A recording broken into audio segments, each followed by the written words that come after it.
हो गया है तो मैं बता देती हूँ, क्योंकि आगे जो कंसेप्ट हम आगे पढ़ेंगे ना तो वो एक दूसरे के साथ लिंक्ड है। तो अगर आप बैठे हो तो आपको मैं कोई दिक्कत नहीं है, 1-2 मिनट और लग जाएंगे, कोई फर्क नहीं पड़ता।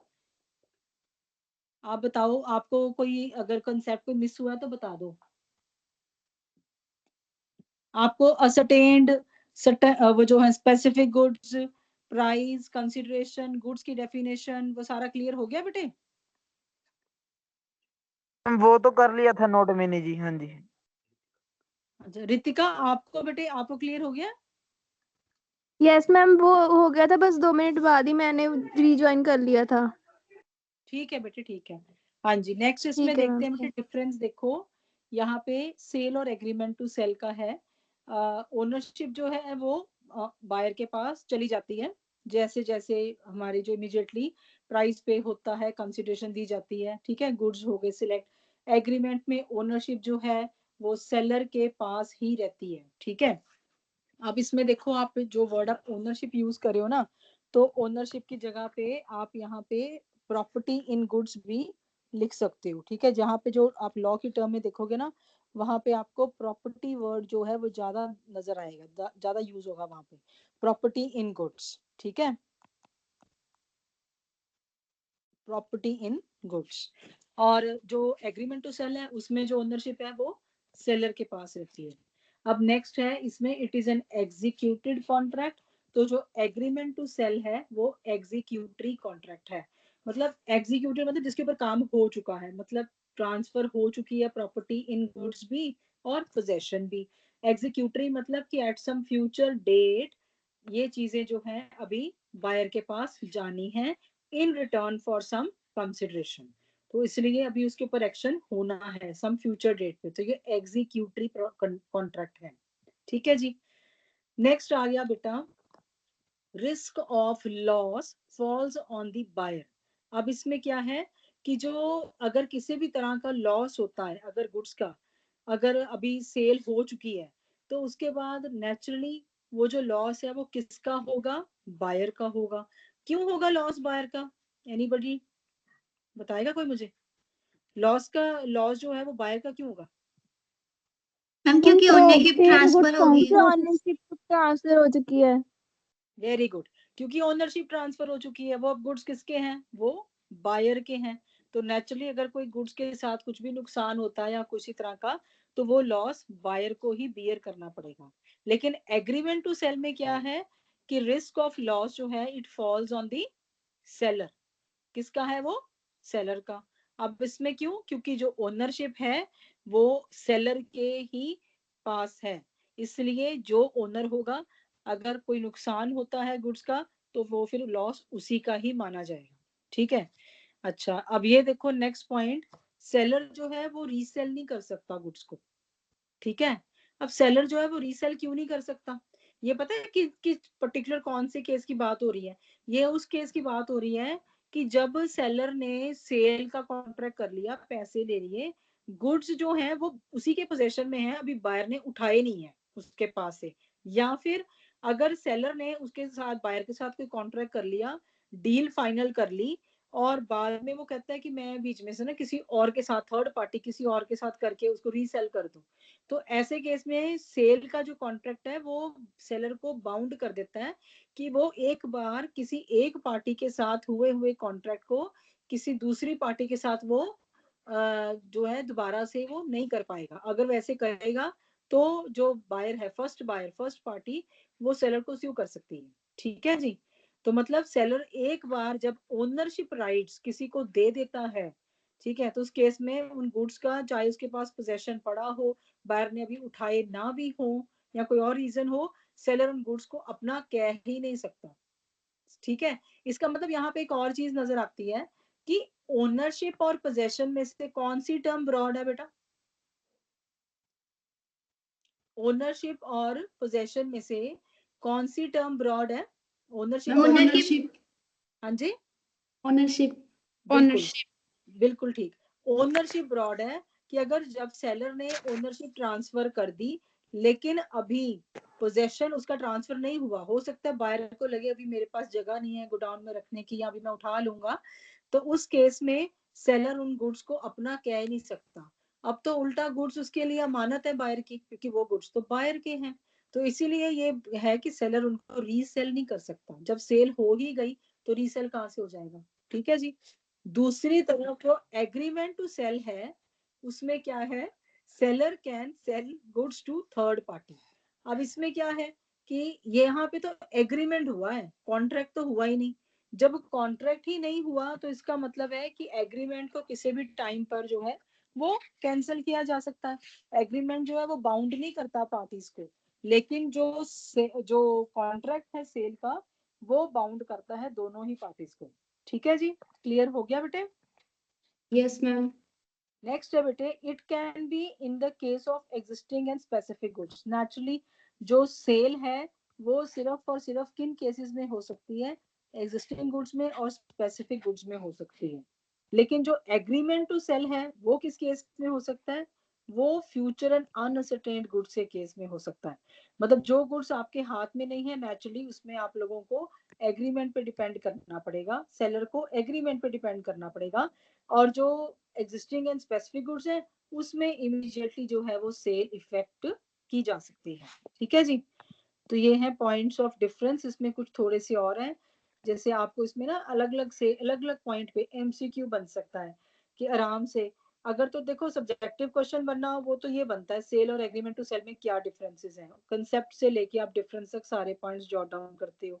अगर एमसीक्यू बनना है तो वो किस तरह से बनेगा कि अगर वो राइट टू रीसेल जो है वो किस में पॉसिबल है, किस में अलाउड है, या क्या सेल अलाउ करता है एग्रीमेंट टू रीसेल, मतलब सेलर को कि वो रीसेल कर सके।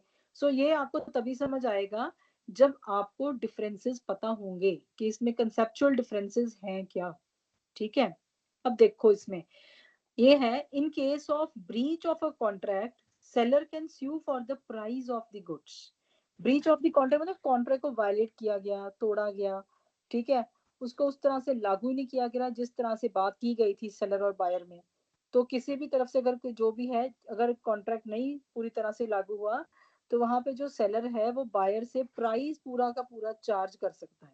ठीक है, क्योंकि यहाँ पे ओनरशिप ट्रांसफर हो चुकी है, तो सेलर किसी भी तरह से नुकसान नहीं उठाएगा, वो पूरे के पूरा प्राइस जो है वो वापस लेगा।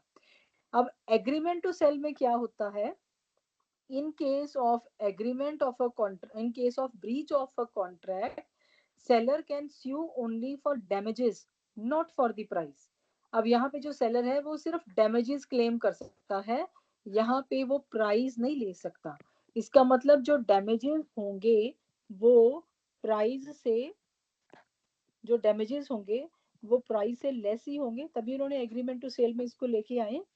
ठीक है ना, कि उसको ठीक है, जो भी कंपनसेशन है, जो नुकसान हुआ उसको वो मिल जाएगा।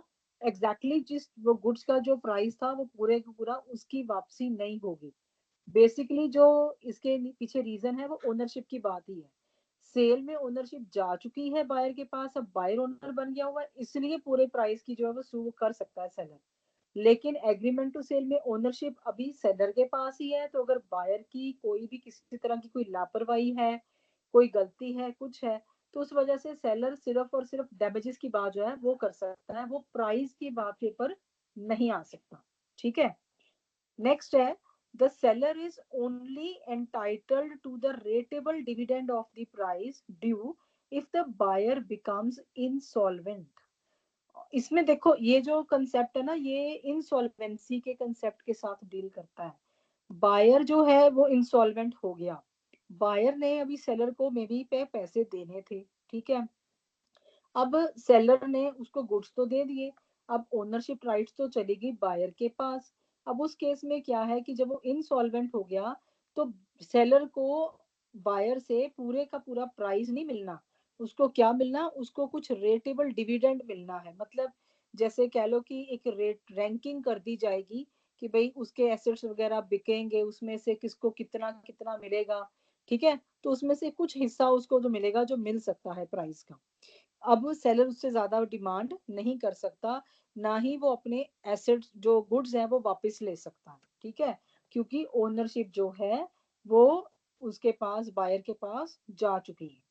अब दूसरे केस में जहां पे एग्रीमेंट हुआ था, अभी पूरी सेल हुई ही नहीं, तो वहां पे क्या है the seller may refuse to sell the goods to the buyer without payments if the buyer becomes insolvent.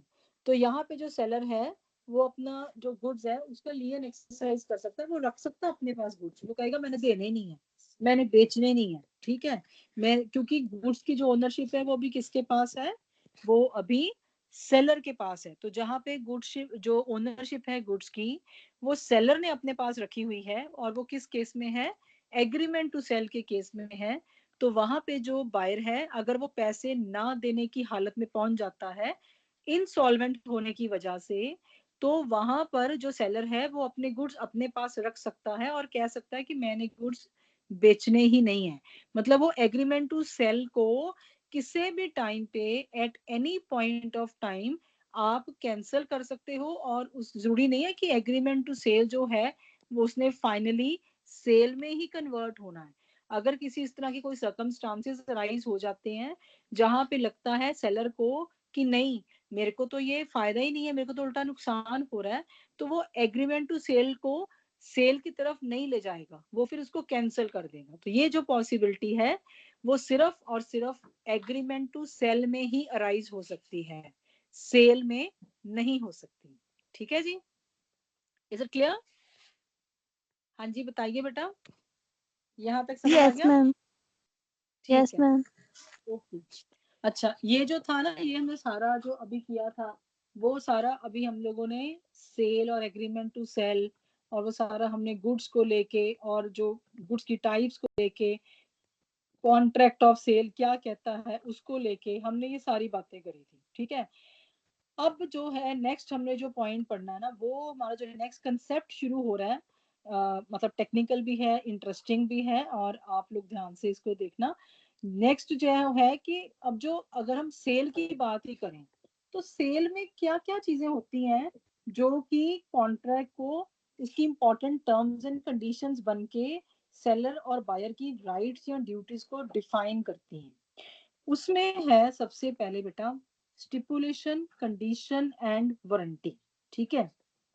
अब देखो जब भी किसी भी चीज को हम लोग सेल करने की कोई सेलर बात करता है तो नेचुरली जो सेलर है उसका जो मेन ऑब्जेक्टिव है वो तो ये होता है कि वो तो बढ़ा चढ़ा के अपने प्रोडक्ट्स को एडवर्टाइज करता है ना, उसके बारे में बढ़ा चढ़ा के बात करता है, वो कहता है ये तो बहुत ही अच्छा है ना, इसको तो आपको यूज करना ही चाहिए, आप इसको एक बार घर ले जाके तो देखो आप इसको दोबारा से लेंगे। मतलब ये चीज है, मतलब सेल्समैनशिप वाली वो सारी बातें जो है ना वो सेलर करेगा, ठीक है। अब उसमें से कुछ बातें जो होंगी ना वो कॉन्ट्रैक्ट के लिए बड़ी एसेंशियल होंगी और कुछ बातें जो होंगी ना वो मतलब कॉन्ट्रैक्ट के लिए बेसिक नहीं, उसका बेसिस नहीं बनेगी, बट अदरवाइज वो बायर को कन्विंस करने के लिए यूज की जा रही होंगी। मतलब वो हो सकता है कि ट्रूली पूरी तरह से फैक्चुअल ना भी हो। तो ऐसी बातों को लेके जो बायर को अगर बाद में किसी तरह का कोई नुकसान ना हो तो वो बातों को अलग ढंग से अलग तरह से लॉ में इस एक्ट में क्लासिफाई किया गया है एज कंडीशन एंड वारंटी। अब उसके लिए देखो उसकी लॉ की लैंग्वेज में उसको कैसे डिफाइन करते हैं, ये देखो। अब स्टिपुलेशन पहले है कि जो रिप्रेजेंटेशन दी जाती है, representation which forms part of the contract of sale and affects the contract is called a stipulation. मतलब ऐसी कोई रिप्रेजेंटेशन की गई जिससे कि कॉन्ट्रैक्ट ऑफ सेल पे जो है उसका इफेक्ट बने। अब जो सेलर है वो तो पॉजिटिव इफेक्टिव बनाने की कोशिश करेगा ना कि बायर उसको खरीदे। तो ऐसी जो भी स्टेटमेंट दी जाती है, जो भी रिप्रेजेंटेशन दी जाती है उसको स्टिपुलेशन बोला जाता है। स्टेटमेंट बोल दिया या स्टिपुलेशन बोल दिया लॉ की लैंग्वेज में। अब वो स्टिपुलेशन जो है अगर तो वो मोस्ट इंपॉर्टेंट है and it forms the basis for the formation of the contract of sale, इसको हम क्या बोलते हैं, कंडीशन। जैसे आप बोलोगे कि जैसे बोलते हैं ना टर्म्स एंड कंडीशंस, इसको हम बोलते हैं जैसे इस शर्त पे हम लोगों ने आपके साथ ये कॉन्ट्रैक्ट किया था, तो वो कंडीशन जो है वो पहले रखा जाता है। अगर ये कंडीशन माना जाएगा तभी वो जो सेल है इफेक्ट होगी। और दूसरी तरफ अगर कोई स्टेटमेंट है या स्टिपुलेशन विच इज कोलेटरल और of at least importance for the formation of the contract of sale, it is known as warranty.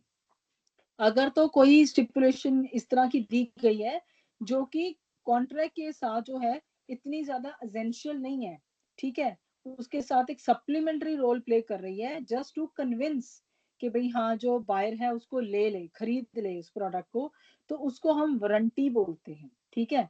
तो आगे जैसे जैसे हम इस कंसेप्ट को और इलेबोरेट करेंगे ना, तो आपको इसका मीनिंग क्लियर होगा। देखो यहाँ पे स्क्रीन विजिबल है ना आपको, कंडीशन एंड वारंटीज पता चल रहा है बेटे? Yes ma'am. हाँ जी, हाँ जी, यस कोई ma'am. Anybody wants to read out? ये थोड़ी टेक्निकल है तो इसमें थोड़ा बिट स्लो हमको चलना पड़ेगा। हाँ जी, निशु आप पढ़ोगे? Yes ma'am. हाँ जी पढ़ोगे, आप रीड करोगे, आपको नजर आ रही है स्क्रीन? Yes ma'am. हाँ जी पढ़िए जरा। Condition. According to Section 12, subsection 2 of the Sale of Goods Act, a condition is a stipulation essential to the main purpose of the contract, the breach of which gives rise to a right to treat the contract as repudiated. There are mainly three essentials of a condition, such as condition is essential to the main purpose of the contract. Second, the cause of non-fulfillment of condition is irreparable damage to the aggrieved party. Third, as a result of breach of condition, the aggrieved party will get the right to rescind the contract and recover the damages for breach of condition. हाँ जी, हाँ जी, देखो बेटे, एक तो सबसे पहले ना आपको इसमें सेक्शन आपने याद रखना है कि सेक्शन 12 सबसेक्शन 2, ठीक है। उसके बाद उन्होंने देखो बोला कंडीशन क्या है, कंडीशन वो स्टिपुलेशन है जो एसेंशियल है, ठीक है, जिस बेसिस पे, जिस आधार पे कॉन्ट्रैक्ट जो है वो बनाया गया है, ठीक है। तो इसको हम बोलते हैं कि वो एक essential part of the contract है, ठीक है जी। अब इसमें जो है कि कहते हैं कि अगर तो उस कंडीशन को ना ध्यान दिया जाए जिसके ऊपर कॉन्ट्रैक्ट को आधार बनाया गया है, तो फिर उस केस में जो कॉन्ट्रैक्ट को कैंसिल भी किया जा सकता है, ठीक है। हम लोग जो बाय या सेलर जो भी है, हम लोग उस कॉन्ट्रैक्ट को फुलफिल करने के लिए बाउंड नहीं है, जहाँ पे कोई ऐसी कंडीशन जिसके बेसिस पे कॉन्ट्रैक्ट हम कर रहे हैं, अगर उसको ही हम लोग तवज्जो नहीं दे रहे हैं, अटेंशन नहीं दे रहे हैं, सो वो हम उसको कैंसिल कर सकते हैं। पर उसके लिए जरूरी क्या है कि एक तो वो एसेंशियल होनी चाहिए, दूसरा क्या है कि उस कंडीशन के ना फुलफिल होने से कुछ ऐसा नुकसान हो सकता है, किसी मतलब बायर को ही होगा, नेचुरली बायर ने भी वो चीज लेनी है, तो एग्रीव पार्टी को जिस डैमेज को फिर रिपेयर नहीं किया जा सकता, वो इररिपेयरेबल डैमेज है, ठीक है।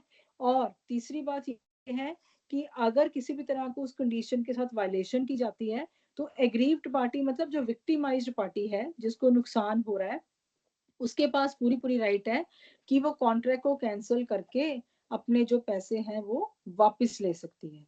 अब देखो पता क्या है, कंडीशन और वारंटी में ना थोड़ा सा फर्क होता है, स्पेसिफिसिटी का फर्क होता है बेसिकली।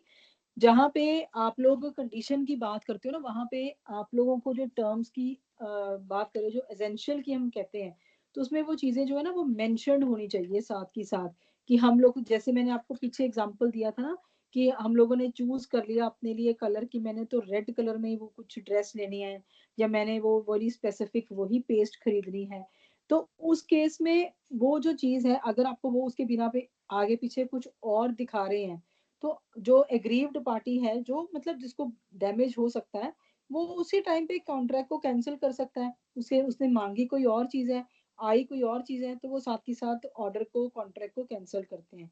आप ऑनलाइन ट्रांजेक्शन अभी करते हो, जैसे फ्लिपकार्ट से, अमेजोन से, कहीं से साइट से आप कुछ ना कुछ मंगवाते हो, जो आपने स्पेसिफिकेशन दी होती है कि हमने ये चीज खरीदनी है, और अगर वो फिर रीजन भी पूछते हैं कि आप अगर इसको ऑर्डर को कैंसिल करके वापस ही कर रहे हो और रिफंड मांग रहे हो, तो रीजन क्या थी, कहाँ पे क्या गलत हुआ, तो फिर आप उसमें मेंशन करते हो। तो नेचुरली इसका मतलब है कि अगर कोई कंडीशन फुलफिल नहीं हो रही, तो इसका मतलब उससे फिर एक डैमेज हो रहा है ना एक पार्टी को, तो वो फिर उस डैमेज के लिए, देखो दोनों बातें हैं, डैमेज हो चुका है, उसको इरिपेयरेबल नहीं किया जा, उसको वापसी नहीं की जा सकती, वो इरिपेयरेबल है, या फिर दूसरी ऑप्शन है कि हमारे पास कॉन्ट्रैक्ट को कैंसिल करने की अभी प्रोविजन है, तो दोनों में से आप कोई भी जो है वो एक्सरसाइज कर सकते हो, ठीक है जी। ये इस तरह से है।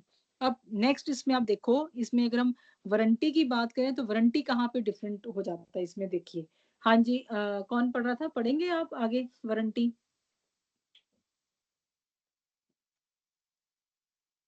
हाँ जी, Keshav, are you here in the class? हम गुंजन पढ़ रही है। हाँ जी, गुंजन, हाँ जी गुंजन है? मैम। यस हाँ मैम। जी, पढ़िए प्लीज। चलो केशव, मैं आपसे नेक्स्ट पार्टिसिपेट करवाऊंगी। हाँ जी गुंजन, आप पढ़िए जरा please. According to section 12, subsection 3, a warranty has a stipulation co-material to the main purpose of the contract, the breach of which gives rise to a claim for damages but not to a right to reject the goods and treat the contract repudiated. Like condition, the warranty is to fulfill three essentials such as warranty is co-material to the main purpose of the contract. The breach of warranty does not breach the main purpose of the contract and it causes damage to the aggrieved party. The aggrieved party can only claim damages for breach of warranty. हाँ जी, thank you बेटा। अब देखो warranty जो है, पहले वही बात इसमें कि जो ये सेक्शन है, दिस इज सेक्शन 12 सबसेक्शन 3। हमने पीछे जो अभी कंडीशन किया था उसका क्या था? Section 12 subsection 2। ठीक है, एक तो आपने इस साथ के साथ आ रहे हैं तो आपको समझ रहेगा कि कंपैरिजन में किस तरह से इसको लर्न करना है। तो वारंटी में वो क्या बोलते हैं कि जो कोलेटरल है to the main purpose of the contract, मतलब जो सेकेंडरी है, जो मेन पर्पस था कॉन्ट्रैक्ट का वो कुछ और था, लेकिन उसके साथ जो हमने वारंटी जोड़ी है वो इस तरह से है कि हमारे लिए वो एक सेकेंडरी बात थी, हम उसी चीज पर अड़े नहीं हुए थे। ठीक है, इसका मैं आपको अभी एग्जांपल भी दूंगी। अब इसमें मैं आपको ये बताऊं पहले कि जब हम वारंटी को अटैच करते हैं ना कॉन्ट्रैक्ट के साथ, तो अगर हमारी वो वाली चीज पूरी नहीं होती तो उस केस में जो बायर है वो गुड्स को रिजेक्ट नहीं करेगा, वो सिर्फ ये कहेगा कि मुझे जो नुकसान हो रहा है इसकी वजह से, मुझे वो आप नुकसान की भरपाई कर दीजिए, डैमेजेस दे दीजिए, डैमेजेस की जो है कंपनसेशन दे दीजिए।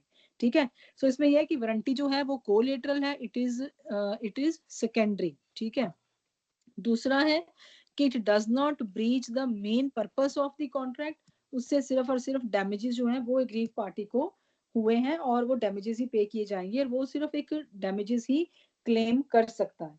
अब देखो इसमें ना, जैसे ये है कि अगर ए ने, एग्जांपल है जैसे कि ए ने अपनी जब कार बेचनी थी तो उसने बी को बोला कि ना इसकी स्पीड 150 किलोमीटर पर आवर रहेगी। ठीक है, तो बाद में वैसे उसने बेचते वक्त ये बात बोली, उसने स्टिपुलेशन, उसने स्टेटमेंट बनाई, तो बी ने तो खरीद ली कार। चलो, उसने तब उसने कहा नहीं था कि मेरे को मतलब इतनी स्पीड वाली कार चाहिए, भाई इतनी कम से कम इसकी एवरेज होनी चाहिए। तो बाद में जब पता चला कि जब बी ने वो कार खरीद ली तो उसने देखा कि कार जो है वो तो 100 किलोमीटर पर आवर तक ही मुश्किल से चलती है ना। तो उसको लगा कि ये तो मुझे सेलर ने ना एक तरह से ब्रीच करी रिप्रेजेंटेशन की, उसने वायलेट किया, फैक्ट्स के साथ खिलवाड़ किया। तो वो कहेगा कि भाई सेलर जो है ना उसको बोलेगा कि बायर उस सेलर को बोलेगा कि तुम अपनी कार वापस ले लो या जो भी है। बट सेलर कहेगा कि देखो आपने मुझे ये कहा कि तो कार नहीं खरीदी ना, कि भाई मुझे तो वो वाली कार चाहिए जिसकी कम से कम ये इतनी एवरेज होनी चाहिए। तो इसका मतलब कि क्या है कि ये जो ब्रीच हुई है वो ब्रीच ऑफ वारंटी हुई है, it's not breach of any condition. हाँ, ब्रीच ऑफ कंडीशन ये तब बनती है अगर बी पहले ही ए को बोल देता कि मैंने कुछ ऐसी वो मैं कार लेना चाहता हूँ जिसकी जो एवरेज है, जो स्पीड वो 150 किलोमीटर पर आवर हो, वो मेंशन कर रहा है, स्पेसिफिक हो रहा है। अगर वो ऐसे मेंशन करता है लेकिन कार इतनी स्पीड नहीं बना पाती, ठीक है, वो जो सेलर है उसको वो कार बेच रहा है, तो यहाँ पर जो बी है वो कॉन्ट्रैक्ट को रेपुडिएट कर सकता है, वापिस कर सकता है कार को, और उससे वो जो है प्राइस ले सकता है। आपको एग्जाम्पल क्लियर हुआ बेटे? Yes, क्लियर हुआ ma'am. बेटे क्या डिफरेंस है, पता Yes, चला? ma'am. मतलब जहां पे आप लोग पहले मेंशन कर देते हो कि ये कंडीशन, वो कंडीशन बन जाता फिर। ठीक है, अगर बायर अपनी स्पेसिफिसिटी नहीं देता है तो फिर बाद में वो कहता नहीं ऐसे, वो फिर आगे से कहेगा कि आपको तो फिर ये पहले बताना चाहिए था ना। ठीक है, पहले आपको बता देना चाहिए था कि आपकी ये कंडीशन है, आप इस तरह का प्रोडक्ट जो है वो चाहते हो। ठीक है, सो ये है बेसिक। अब यहाँ पे हम इसमें ना और भी क्या बोलते हैं, बहुत ही कंसाइज और प्रिसाइज फॉर्म में और क्लैरिटी के साथ इन डिफरेंसेस को डील करेंगे। केशव, आप पढ़ेंगे? Yes ma'am. हाँ हाँ जी, जी। हाँ जी, प्लीज पढ़िए। Differences between a condition and a warranty. essential of contract under section 12 of the Sale of Goods Act 1930. A condition is defined as a stipulation which is essential to the main purpose of the contract. On the other hand, warranty is defined under section 12 as a stipulation that is a collateral to the main purpose of the contract. हाँ जी बेटा रुकिए यहाँ Effect. पे। बेटा केशव रुकिए 1 minute. देखो एक तो मैं आपको यहाँ पे बताती हूँ, जब हम लॉ को पढ़ते हैं ना तो वहां पे आपको ना ये जब आपने पढ़ा अंडर सेक्शन 12, साथ में बेटे इसको मिस नहीं करना, अंडर सेक्शन 12 सब सेक्शन 2, जब आपने Okay, पेपर में इसको लिखना भी है ना बेटा तो आपने ये 2 को मिस नहीं कर सकते आप, ठीक है। तो ये पूरा रीड करना है, अंडर सेक्शन 12 सब सेक्शन 2, ठीक है जी। बाकी आपने ठीक पढ़ा है। और सेक्शन 12 सबसेक्शन 3, यहाँ पे भी आप 3 मिस कर गए थे, ठीक है। ये पहले समझ लीजिए पॉइंट। अब इसमें ये है कि जो कंडीशन है वो एसेंशियल होना चाहिए, मतलब ऐसी स्टेटमेंट या स्टिपुलेशन जो एसेंशियल है, कॉन्ट्रैक्ट के साथ बेसिकली जुड़ी हुई है, जिसमें बायर अपनी स्पेसिफिसिटी दे रहा है। वारंटी जो है वो ऐसी स्टिपुलेशन है जो कोलेटरल है to the main purpose of the contract, जो सेकेंडरी है, जो मेन पर्पस के साथ अलाइड फॉर्म में जुड़ी है, main part of the contract वो नहीं है। हाँ जी केशव आगे पढ़िए please. effect on breach. The breach of condition gives rise to right to treat the contract as repudiated, but the breach of warranty gives rise to the claim for damages, but not to a right to reject the goods and treat the contract as repudiated. हाँ जी बेटा, ये देखो इसमें basically ये difference निकल के आ जाता है कि जब कंडीशन जो है वो वायलेट हुआ, जब कंडीशन को वायलेट किया गया तो कॉन्ट्रैक्ट को कैंसल्ड समझ के गुड्स को रिजेक्ट किया जा सकता है और सेलर से पैसे वापस लिए जा सकते हैं। लेकिन अगर वारंटी की ब्रीच हुई है, मतलब वारंटी की वायलेशन हुई है, तो कॉन्ट्रैक्ट को कैंसिल नहीं किया जा सकता और जो गुड्स हैं उनको रिजेक्ट नहीं किया जाएगा। उसमें सिर्फ क्या किया जाएगा, जो नुकसान हुआ है उसकी ही भरपाई की जाएगी। देखो जब आप कहीं भी बाजार में जाते हो, आपके साथ कई बार ऐसे हुआ होगा कि मतलब वो कहते होते हैं ना कि बाजार में शॉपकीपर्स कहते हैं हाँ जी जी ये तो चीज की तो कोई ऐसे, वो तो गारंटी वर्ड यूज कर लेते हैं ना, वारंटी नहीं बोलते वो गारंटी वर्ड यूज कर लेते हैं। पर कहना वो यही चाहते होते हैं भी किसी भी चीज की जो है वो हम पहले से वो नहीं कह सकते कि हाँ ये ऐसे ही चलेगा, प्रोडक्ट ये खराब नहीं होगा। अगर किसी तरह का प्रोडक्ट में कोई भी डिफेक्ट नजर आता है तो वो कह देते हैं अच्छा ठीक है हम आपको थोड़ा लेस रेट पे लगा देते हैं, या आपको कोई दूसरा प्रोडक्ट रिप्लेस कर देते हैं, या आपसे आधे पैसे ले लेते हैं। मतलब ये वाली जो बातें हैं ये क्या शो करती हैं कि कॉन्ट्रैक्ट में कभी भी ऐसा आपने भी देखा होगा प्रैक्टिकली बाजार में जाके। अभी मैं ना आगे आपको इसके साथ जो रिलेटेड है ना वो आपको नॉर्मल वाले एग्जांपल्स आपको भी दिखाऊंगी, आपको पता चलेगा कि हम रोजमर्रा की लाइफ में ये सेल ऑफ गुड्स एक्ट को कैसे देख रहे हैं एज अ कस्टमर, हम कैसे इसमें इसको हैंडल करते हैं, कैसे इसमें हम लोग विक्टिम भी बनते हैं और कैसे हम इसमें से निकल भी सकते हैं, ठीक है। तो मतलब हम लोग जब वारंटी की वायलेशन होती है तो उसमें हम लोग सिर्फ डैमेजेस ही ले सकते होते हैं, हमें सेलर की तरफ से सिर्फ कंपनसेशन ही मिलती है। हमारे को ये नहीं है, भी कभी ऐसा नहीं होगा कि पूरे का पूरा प्रोडक्ट उसने रख लिया, अच्छा ठीक है दे दीजिए आप पूरे पैसे वापस ले लीजिए। बड़े rarest of the rare case होगा ये, उस केस में होगा जब पे ना कोई ब्रांडेड प्रोडक्ट्स होते हैं जिसके ऊपर कंपनी ने अपना पूरा कस्टमर केयर नंबर डाला होता है और जो चीज मांगी गई है वो बिल्कुल ही जैसे कोई एक्सपायर्ड प्रोडक्ट निकल आता है या कुछ भी, तो नेचुरली किसी ने वो सामान थोड़ी यूज करना है कि जो जिस पर्पस के लिए वो था वो सर्व ही नहीं कर रहा।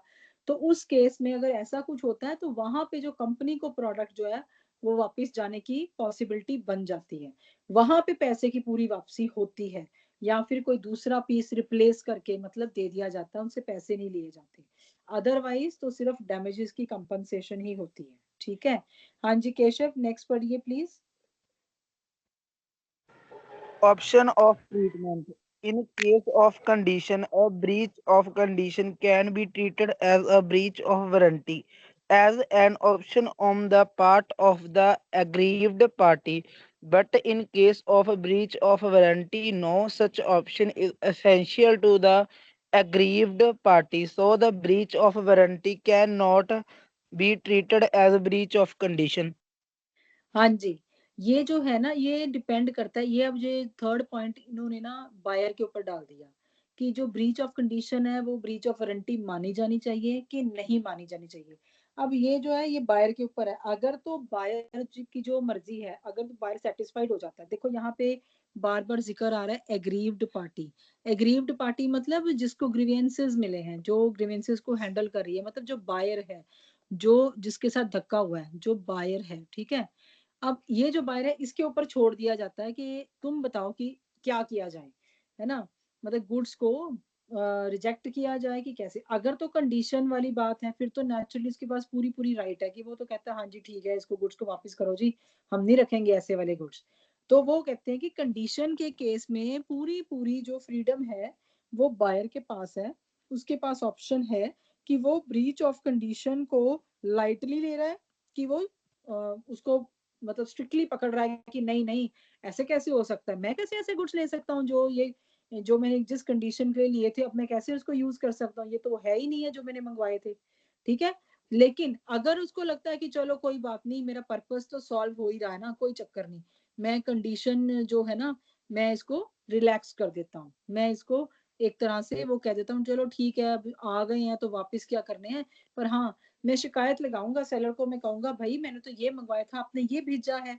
अब जब आपने बात पूरी नहीं की तो ठीक है, फिर आप अपना प्राइस कम करो तभी मैं रखूंगा, नहीं तो मैंने वापस कर देनी, ठीक है।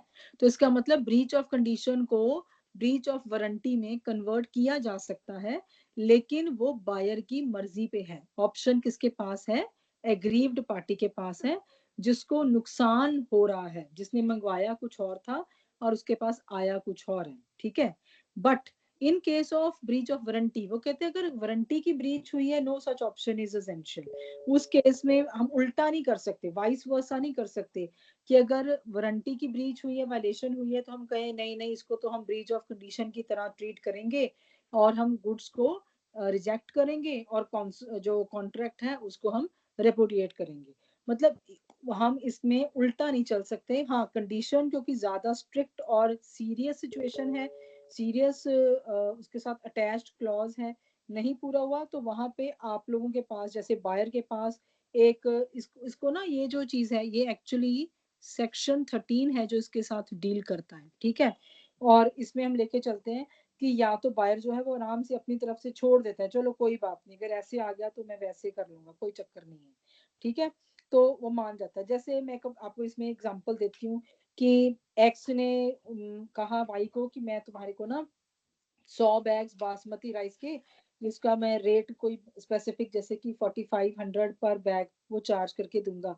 उसने ग्रेड 1 राइस मंगवाए थे। अब जब राइस उसने डिलीवर किए तो वो सेकंड क्वालिटी बासमती राइस उसने डिलीवर कर दिए, मतलब उसने ग्रेड बी वाले कर दिए। अब उसका जो रेट था वो कम था, उसके पास वही होंगे, उसने वही दे दिए। वो सपोज कर लो कि जैसे 3500 रुपीज पर बैग होगा। अब देखा जाए जो एक्स था उसने एक तरह से कंडीशन को तोड़ा है, ठीक है। मांगा क्या गया था? ए ग्रेड के राइस, भेजे कौन से गए? बी ग्रेड के राइस। इसका मतलब जो बायर है उसके उसके पास वो चीज तो नहीं पहुंची जो उसने मांगी। अब जो बायर है मतलब वाई, वो कह सकता है कि भी मैंने तो नहीं रखने ये वाले, मैं वापस करूंगा, मैंने नहीं रखने हैं, आप मेरे पैसे मोड़ दीजिए।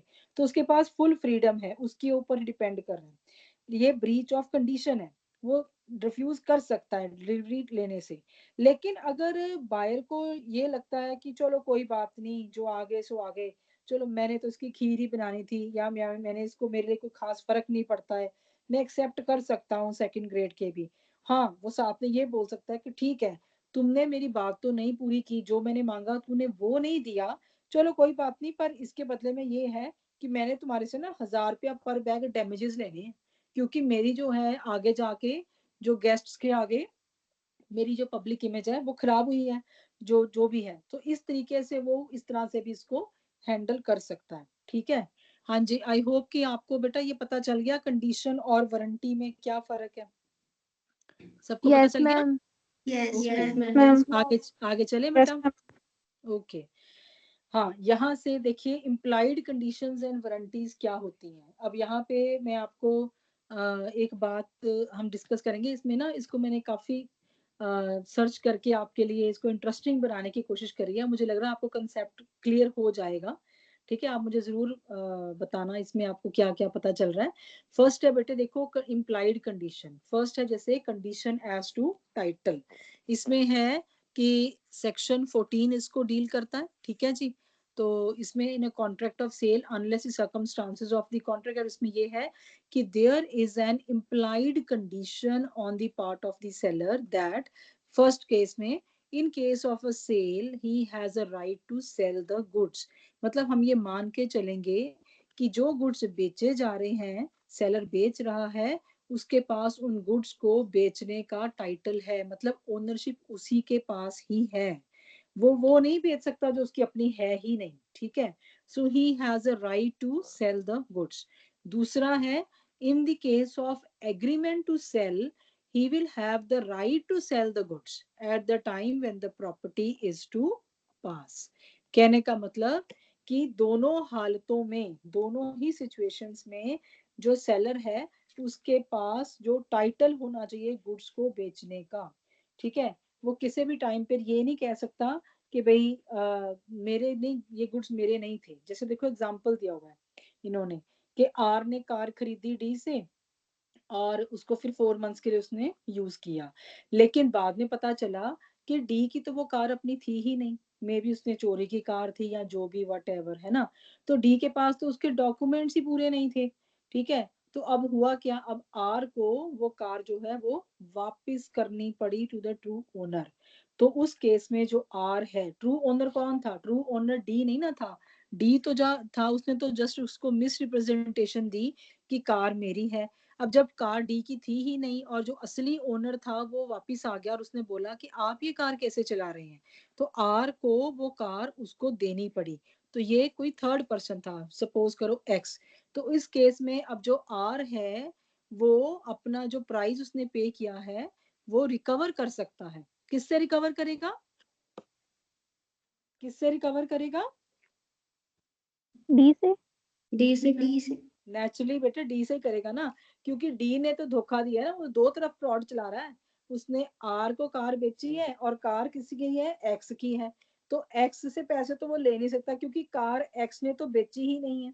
ठीक है, ठीक है जी। तो इसका मतलब ये पता है कौन सा केस है, आपने ना इसको यही कंसेप्ट में ही आता है, इसको हम पढ़ेंगे। इसको बोलते हैं नेमो डैड क्यू हैबिट। मैं यहाँ पे लिख भी देती हूँ, लॉ की लैंग्वेज है, इसको आप लर्न भी कर लेना। दिस इज नेमो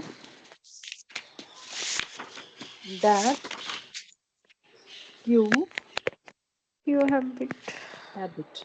हाँ जी, इसका मतलब है कि जो पर्सन ओनर नहीं है, no one can give what he himself does not have. एक जो नॉन ओनर है वो एक वैलिड ट्रांसफर जो है प्रॉपर्टी की वो नहीं कर सकता।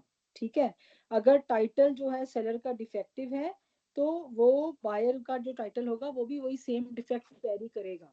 ठीक है, अगर सेलर के पास ही टाइटल नहीं है कार का तो बायर जो उससे ले रहा है उसके पास कहाँ से टाइटल गुड फेथ में हो जाएगा। ये रूल किस लिए बनाया गया था, ये रूल बनाया गया था to protect the real owner of the goods. ठीक है, ताकि किसी भी तरह से कोई किसी के साथ फ्रॉड ना कर सके। नेक्स्ट है बेटे देखो यहाँ पे ये है सेल बाय डिस्क्रिप्शन। ये आपने पढ़ा होगा कहीं ना कहीं पे, सेल बाय डिस्क्रिप्शन है ना। इसको समझाने से पहले ना आपके साथ मैं कुछ शेयर करूंगी। एक मिनट जरा होल्ड कीजिए।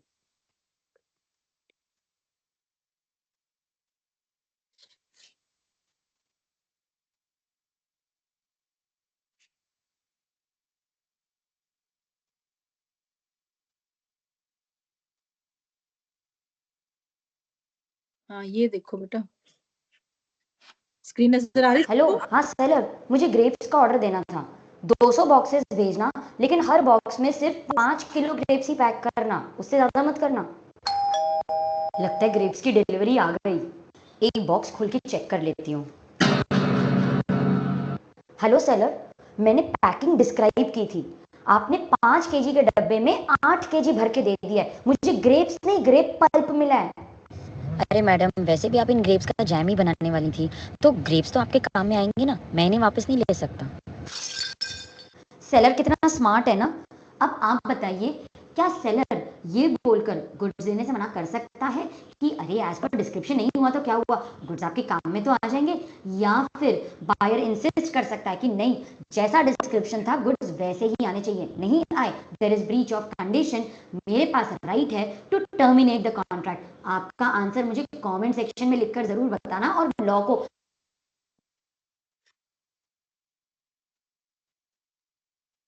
हाँ जी, कुछ ऑब्जर्व किया बेटे आपने? Hello, yes ma'am. हाँ जी, क्या Yes, समझ आया ma'am. मैम? क्या समझ आया बेटे?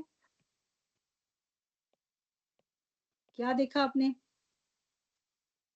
क्या थी क्लिपिंग? मैम जो सेलर था उसने बायर को डिस्क्रिप्शन के अकॉर्डिंग नहीं भेजा था। उसने कहा था कि 5 kg पर उसने डिस्क्रिप्शन के अकॉर्डिंग नहीं, उसने कहा जो आपने जैम बनाना है, आपने तो जैम ही बनाना है, तो ऐसे ही यूज कर लो।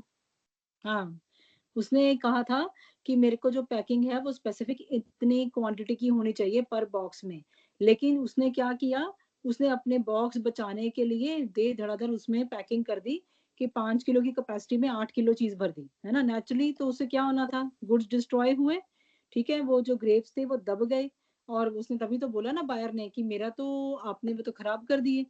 और वो आगे से वो सेलर जो है वो कह रहा है मैंने वापस नहीं लेने, आपने तो जैम ही बनाना था।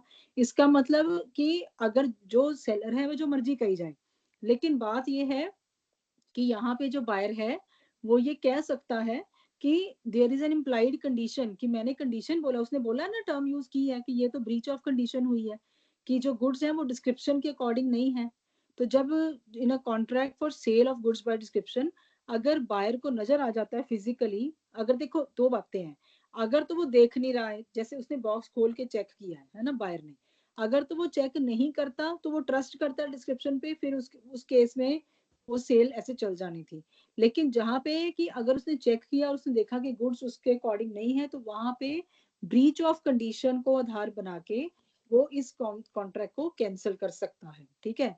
देखो, the buyer does not see the goods physically, he trust description. दूसरा है the goods supplied by the seller must correspond to the description. तो मतलब दोनों केसेस में जो है कॉन्ट्रैक्ट को रिजेक्ट करने का या रेपुडिएट करने का पूरा पूरा जो राइट है वो बायर के पास रहता है, तो टर्मिनेट वो कर सकता है, ठीक है जी। हाँ जी, समझ आया बेटे? Yes ma'am. यस हाँ जी। मैम। अब ना मैं आपको एक हमने डिस्क्रिप्शन का किया है ना, अभी मैं आपको ना सेल बाय सैंपल पहले टेकअप कर रही हूँ, ठीक है। वो डिस्क्रिप्शन और सैंपल में से थोड़ा आपको समझ आ जाएगा, फिर क्वालिटी फिटनेस पे आते हैं दोबारा। सेल बाय सैंपल जो है ना सेक्शन 17, इसमें है कि a sale by sample is a contract for sale where there is a term in the contract express और इम्प्लाई टू दैट इफेक्ट, जिसमें पहले से ये मेंशन है कि मैं सैंपल से थोड़ा सा सामान देखा और मैंने बड़े लॉट के लिए ऑर्डर दे दिया, सैंपल वही होता है ना। तो इसमें जो है कि जो बल्क है हम ये अज्यूम करके चल रहे हैं, और ये मेंशन किया हुआ है कॉन्ट्रैक्ट में कि जो बल्क होगा, जो लॉट होगा पूरे का पूरा सामान का, वो सैंपल के साथ इन क्वालिटी में मैच करेगा। एक इस बात की जो एक्सप्रेसली लिखा गया है टर्म्स में। और जो बायर है उसके पास पूरी पूरी एक रीजनेबल अपॉर्चुनिटी है कि वो कंपेयर कर सकता है। आप ये नहीं कह सकते कि नहीं नहीं आपने सैंपल सिलेक्ट किया था, अब आप दोबारा से चीज को कंपेयर करने या चेक करने नहीं आ सकते। उसके पास पूरा राइट है, वो चेक कर सकता है। उसके बाद तीसरा है the goods shall be free from any defect that would not be apparent on examination of the sample. अब देखो, अब किसी ने कोई चीज देखी है, उस टाइम पे उसने सैंपल देखा, सैंपल ठीक था, लेकिन आप ये नहीं सेलर कह सकता कि सैंपल में तो डिफेक्ट नहीं था ना, तो गुड्स में डिफेक्ट हुआ तो उसके लिए हम जिम्मेवार नहीं है।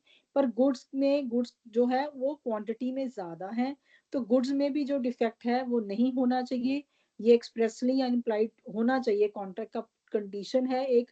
उसमें अगर कोई डिफेक्ट होगा तो हम सैंपल के ठीक होने को, पूरे लॉट को वो नहीं मान के चल सकते कि पूरा लॉट ही ठीक समझा जाए, और बाद में उसमें डिफेक्ट हो सकता है, बाद में उसमें खराबी आ सकती है। तो सेलर की पूरी पूरी जिम्मेवारी बनती है कि वो जो गुड्स हैं वो फ्री फ्रॉम डिफेक्ट ही देगा। ये वो कह नहीं सकता कि आपको, आपने सैंपल को एक्सेप्ट किया तो आपको गुड्स को भी एक्सेप्ट करना ही पड़ेगा। ठीक है। And last is, if the seller supplies the bulk that does not correspond with the sample in quality, it is clear breach of condition। अब ये तो क्लियर ही हो गया। वो तो कहते हैं कि अगर तो बल्क दिया गया है जो क्वालिटी में सैंपल के साथ मैच ही नहीं करता, मतलब वही बात होगी जैसे बासमती राइस ए ग्रेड का सैंपल दिखाया गया, लेकिन जब उसको सप्लाई किया गया तो वो बी ग्रेड के सप्लाई कर दिए गए। अब अगर ऐसा कुछ कर रहा है अगर सेलर, तो उस केस में जो सेलर है उसके, उसका जो कॉन्ट्रैक्ट के रिजेक्शन का जो चांस है वो बहुत बढ़ जाता है। बायर जो है वो उसको क्लियर ब्रीच ऑफ कंडीशन लेते हुए पूरे के पूरे गुड्स के ऑर्डर को वो कैंसिल कर सकता है, कॉन्ट्रैक्ट को रिसिंड कर सकता है और सेलर से पूरा प्राइस रिकवर कर सकता है। तो सैंपल में हम सिर्फ और सिर्फ सैंपल को नहीं देखेंगे, सैंपल के बिना हम लोग लॉट साइज को भी पूरे ध्यान से देख सकते हैं, हमारे पास राइट है। और वो कंफर्म करना चाहिए सैंपल के साथ, ये जो जिम्मेवारी है ये अकाउंटेबिलिटी सेलर की बनती है। ठीक है जी, समझ आ गया। अब ये देखो बेटा, ये वाला देखो, कंडीशन एज टू क्वालिटी और फिटनेस। इसमें भी मैं आपको एक क्लिपिंग दिखाऊंगी, बड़े ध्यान से देखना, क्लिपिंग बड़ी इंटरेस्टिंग है, आपको पता चलेगा।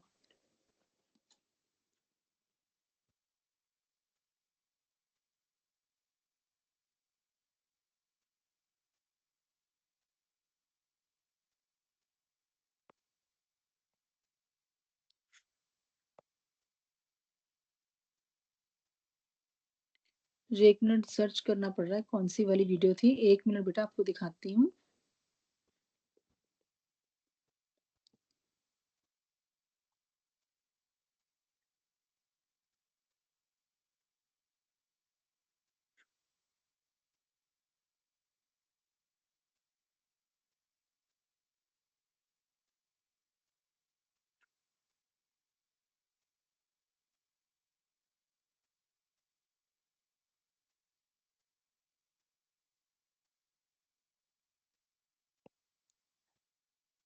ये एक मिनट देखते हैं बेटे इसमें कौन सी निकल के आती है। रिया कुछ दिनों से बहुत कमजोरी महसूस कर रही थी, वजन भी कम होते जा रहा था। फिर उसने कहीं Bournvita Cadbury health drink for women के बारे में पढ़ा। वहाँ लिखा था कि इसे पीने से इंस्टेंट एनर्जी मिलेगी और वजन भी बढ़ेगा। उसने कई सारी बॉटल्स कंज्यूम कर ली, पर हेल्थ में कोई इम्प्रूवमेंट नहीं पाई। इतने टाइम से ये हेल्थ ड्रिंक पी रही हूँ, लेकिन कोई फायदा नहीं है। कल जाके उस केमिस्ट से सारे पैसे वापस ले लूंगी। क्या लगता है आपको कि केस बनेगा? क्या हम वो केमिस्ट से पूरे पैसे रिकवर कर पाएंगे? ऑप्शन ए, हाँ बिल्कुल, उसे पता होना चाहिए था कि ये हेल्थ ड्रिंक कोई फायदे की नहीं है। या फिर ऑप्शन बी, कस्टमर ने ब्रांड नेम या पेटेंट नेम पे रिलाई करके गुड्स खरीद लिए। इसमें सेलर की क्या गलती है? Seller can not be liable for the quality और fitness that the buyer requires. Seller को क्या पता कि बायर क्यों गुड्स खरीद रहा है? इस केस में बायर विल बी लायबल। आपका आंसर मुझे कमेंट सेक्शन। हाँ जी, कुछ समझ आया बेटे इस क्लिप से? Hello, yes ma'am. हाँ जी, क्या पता चला यस मैम। जरा, क्या पता चला बेटा? मैम कि सेलर लाइबल नहीं है, कि अगर उसको कोई वो नहीं हुआ, कोई फायदा ही नहीं हुआ, मतलब कि उसे लगा था, पर वो केमिस्ट की गलती हो भी सकती है और नहीं भी। अच्छा, और कोई एनी अदर वर्जन, कोई और बोलेगा? आपने दोनों तरफ का आंसर दे दिया, आपने कहा गलती हो भी सकती है, नहीं भी हो सकती है ना, आपने ये पर बोला ना? मगर मैम वो मैम क्वालिटी इसमें के लिए लाइबल हाँ नहीं हो जी, सकता कई बार। बिल्कुल बिल्कुल ठीक है। और कोई? सलोनी? मैम इसमें सेलर लायबल नहीं है, क्योंकि जो यस बायर था मैम। उसने पेटेंट की बिहाफ से जो है प्रोडक्ट जो है मांगा। बिल्कुल ठीक है। हाँ जी, anybody else in the class? Saloni आप बताएंगे, आपको क्लिपिंग से समझ आया?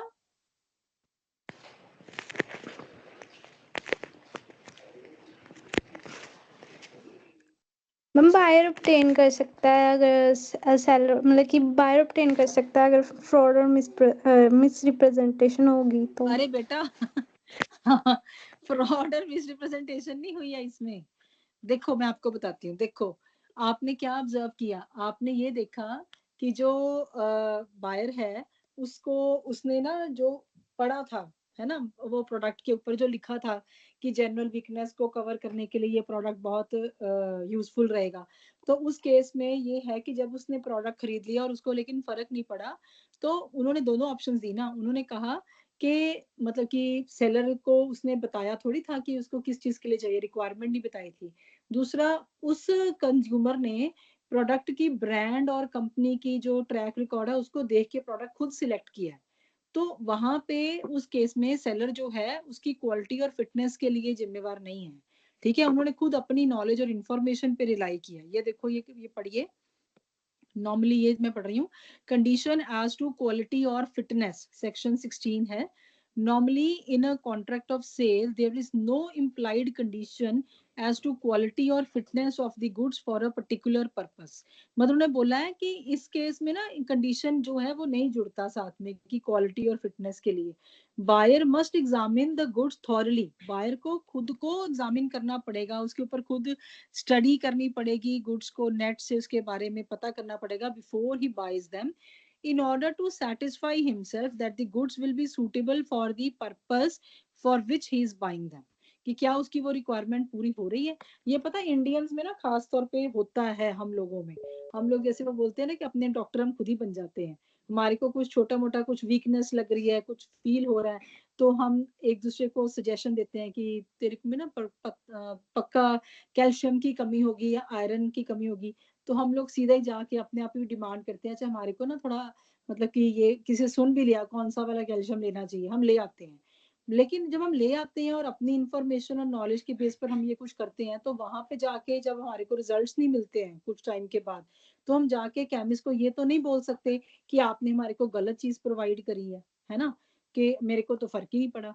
तो नेचुरली इसीलिए बोला जाता है ना, जब किसी एक एक्सपर्ट पर्सन या डॉक्टर की एडवाइस पे और प्रिस्क्रिप्शन पे जब वो आपके साथ बात करके कंसल्ट, आप उससे कंसल्टेशन लेते हो और कोई चीज लेते हो, तब वो फिर नेचुरली डॉक्टर के पास आप जाके कह सकते हो कि मुझे इस चीज से फर्क नहीं पड़ रहा है। ठीक है, वो आपका सॉल्ट चेंज करेगा या कुछ और ऐड या डिलीट करेगा अपनी प्रिस्क्रिप्शन में, वहां पे उसकी आंसरेबिलिटी है। लेकिन एक सेलर के पास अगर आप अपनी उसके साथ फिटनेस के लिए जाते हो कि गुड्स के ये मेरे में कुछ जादू कर देंगे, तो ऐसा कोई जादू नहीं होने वाला। तो इसका मतलब कि क्वालिटी और फिटनेस के केस में कंडीशन जो है वो एक्सप्रेस तो होता ही नहीं है, इम्प्लाइड भी नहीं होता है। ठीक है जी, क्लियर हो गया बेटे? समझ आ गया सबको? Yes ma'am. ठीक है, बस अभी थोड़ा सा ही है, थोड़ा सा प्लीज आप पेशेंटली सुन ले। इसके बाद मुझे लगता है कि हाँ, हम मैं ना बस इसको फटाफट से इसको कवर करते हैं। मेरे को ये था कि आपको कंसेप्ट जो है वो अंदर तक बैठ जाना चाहिए, आपको क्लियर रहे, आपको सीन याद आ जाए कि जब आप ये कंसेप्ट पढ़ें कि इसके साथ हमने ये पढ़ा था। ठीक है, अब देखो नेक्स्ट है बेटे कंडीशन एज टू होलसमनेस। अब इसमें क्या है कि इन एडिशन टू दी, जैसे हम बोलते हैं ना कुछ भी ये खाने वाली चीजें हैं जो भी है, उसमें उन्होंने बोला कि इम्प्लाइड कंडीशन जो है वो इसमें एक और कंडीशन था मर्केंटेबिलिटी का। मर्केंटेबिलिटी होती है कि उसकी मार्केटेबिलिटी होनी चाहिए, वो सेलेबल होना चाहिए। ठीक है, और सेलेबल होने के साथ साथ ये है कि जो गुड्स है ना वो होलसम होने चाहिए, वो न्यूट्रिशनली भी सेफ होने चाहिए, वो न्यूट्रिशनली भी सेफ होना चाहिए, और उससे किसी भी तरह का आपको अदरवाइज दूसरी तरफ कोई नुकसान नहीं होना चाहिए, वो इम्प्लाइड कंडीशन होता है। जैसे यहाँ पे उसने देखो एक किसी ने ना जहाँ पे बन ले लो या बर्गर ले लो, उसने खरीदा, उसमें पत्थर निकला, उससे उसका दांत टूट गया, उसने खाया। ये हम देखते होते हैं कई बार टीवी पे ना, मीडिया पे वायरल होती है ऐसी न्यूज कि फलाने रेस्टोरेंट में वो ये कुछ लेने गए, सूप पीने लगे, तो उसमें से क्या निकल आया ऐसे करके। तो मैं ऐसे नाम बोलूंगी तो आपका मन खराब होगा तो इसमें यह है कि जब आप ऐसी कोई चीज को फिर आप वहां पे कंप्लेंट करते हो, फिर वो या तो आपको रिप्लेस करके देते हैं, मतलब आप अपना जो पैसे हैं वो वापस भी ले सकते हो, क्योंकि ये तो है ही है ना कि जो हम चीज खरीद रहे हैं कम से कम उसमें वो एक क्वालिटी होनी चाहिए कि अगर वो मार्केटेबल है तो वो साथ में साथ वो उसकी जो न्यूट्रिशनल वैल्यू है वो भी हमारे लिए यूजफुल होनी चाहिए, हम उसका फायदा ले सकें। ठीक है, नेक्स्ट है सेल बाय इंस्पेक्शन। इसमें यह है कि सेलर जो है वो इंस्पेक्ट करके गुड्स अगर देता है तो उस केस में सेलर ही रिस्पॉन्सिबल है। अगर वो गुड्स जो है उसकी इंस्पेक्शन के बावजूद भी किसी तरह से कुछ और निकल आते हैं, कोई लो क्वालिटी के निकल आते हैं, क्योंकि यहाँ पर जो बायर है उसने सेलर के ऊपर रिलाई किया है, तो सेलर जो है वो इंस्पेक्ट कर रहा है goods before transferring the property. ठीक है, तो इस केस में अगर बाद में किसी तरह की कोई भी प्रॉब्लम आती है तो सेलर ही उस केस में रिस्पॉन्सिबल रहेगा और वो पूरे की पूरा जो प्राइस है उससे रिकवर किया जा सकता है। नेक्स्ट है बेटे इम्प्लाइड वारंटीज। पहले अभी तक हमने जितनी बात करी थी ना वो इम्प्लाइड कंडीशंस की बात थी, ये अब है इम्प्लाइड वारंटीज। आपके पास 1-2 मिनट में और हम इसमें कवर करके इसको कंप्लीट कर देंगे, तो हमारा टॉपिक यहाँ पे कंप्लीट हो जाएगा। Warranty of quiet possession, section 14 subsection B. In a contract of sale there is an implied warranty that the buyer shall have and enjoy quiet possession of the goods। मतलब कि जो buyer है उसके पास वो goods रहने चाहिए, ये नहीं कि बाद में वही वाला केस यहाँ पे कि उसको पता चले कि ओनर तो सेलर था ही नहीं, वो तो कोई और था, तब उससे गुड्स लिए जा रहे हैं वापस, और अगर उसमें बायर का तो कोई कसूर नहीं है और अगर उसे गुड्स लिए जा रहे हैं तो नेचुरली बायर के पास पूरा राइट है कि वो कंपनसेशन जो है उसकी डैमेजेस क्लेम कर सकता है। ठीक है, नेक्स्ट है warranty of freedom from encumbrances, section 14 subsection C. Buyer is entitled to a further warranty that the goods are not subject to any charge और right in favour of a third party. कि अगर कोई गिरवी रखा हुआ सामान seller ने बेच दिया है बायर को, तो बाद में जो जिसने पैसे लेने थे वो आ गया लेने, वो कहते हैं इसके ऊपर तो मेरी लियन है, मेरा एक राइट बनता है, तो उस केस में भी ये मान के चला जाता है कि अगर ऐसे केस में बायर को वो गुड्स किसी तरीके से वापस देने पड़े तो वो फिर उसके ऊपर डैमेजेस वो क्लेम कर सकता है, कंपनसेशन ले सकता है। Then warranty as to quality और fitness by usage of trade. An implied warranty as to quality or fitness for a particular purpose may be annexed by the usage of trade। कि अगर हम कोई product खरीद रहे हैं तो हम क्वालिटी और फिटनेस को लेके इतना जरूर मान के चल सकते हैं कि जिस पर्पस के लिए उसको खरीदा जा रहा है कम से कम उस डायरेक्शन में जो एक कस्टमरी जो ट्रेंड चल रहा है हमारे को उसमें से फायदा होने वाला है, नुकसान नहीं होगा कम से कम। ठीक है, जैसे अभी आपने वो बोर्नविटा वाली क्लिप देखी थी, तो उसमें ये है कि ठीक है उसका जो जितना उसको डेफिशिएंसी थी वहां तक वो नहीं पूरा हो रहा, लेकिन ये भी नहीं है कि आप उसको ऐसे लिए जा रहे हो कार्ब्स जैसे कोई इनहेल कर रहा है, मतलब कंज्यूम कर रहा है, उस केस में कि उसको कोई उल्टा कोई और तरह का कोई और नुकसान हो गया। ठीक है, next is warranty to disclose a dangerous nature of goods where a person ma'am sell goods. हाँ जी बेटा। Ma'am annex means annex means के पर्पस जो है उसको फुलफिल हो जाए। ठीक है, वैसे तो अनेक्स जो है बड़ी लिटरल इसका मीनिंग होता है भी कॉन्कर्ड है ना, तो हम उसको इसमें लेके चलते हैं कि फॉर अ पर्टिकुलर पर्पस हम उसको यूज कर सके, हमारे को पता हम उसे डिराइव कर सके उसमें से कि जो पर्टिकुलर यूसेज है कस्टमरी उसमें से हमारे को वो फायदा निकल के आ सके, हमारे हम बेनिफिट उसमें से डिराइव कर सके। ठीक है, उसका वो पर्पस सॉल्व हो जाना चाहिए जिसके लिए उसने वो खरीदा था। ठीक है, नेक्स्ट लास्ट है बेटा warranty to disclose dangerous nature of goods where a person sell goods knowing that they are likely to be dangerous to the buyer he must warn the buyer of the probable danger otherwise he will be liable in damages। अब जहाँ पे उसको पता है वो कोई इस तरह का कोई चीज दे रहा है जहाँ पे कि बायर के लिए उसको वार्न कर देना या उसको अवेयर कर देना जरूरी है कि भाई इसको तुमने हैंडल विद केयर, जैसे होता है ना, जैसे शीशे का कोई सामान है ग्लास का कोई दिया जा रहा है, तो ये सेलर जो है उसका वो उसके एक तो पैकिंग का वो खुद ध्यान रखे और साथ के साथ उसको ये भी बोले भाई ये डेलिकेट चीज है तो ये टूट भी सकती है, तो आप इसको तरीके से अपने साथ लेके जाइएगा जो भी है। या अगर नहीं बताया गया या पैकिंग जो है वो लापरवाही से की गई और बायर जो है उसके बारे में इतना ध्यान में था नहीं कि इसमें कोई ऐसी चीज भी है जो टूट सकती है, तो वहां पे जो बायर है वो सेलर से पूरी तरह से अपनी जो कंपनसेशन है वो ले सकता है। ठीक है, अभी बेटा टाइम हो गया है, तो मुझे लगता है मैंने एक टॉपिक जो और मैं लेना चाहती थी, कोई बात नहीं, वी विल कंटिन्यू टुमारो।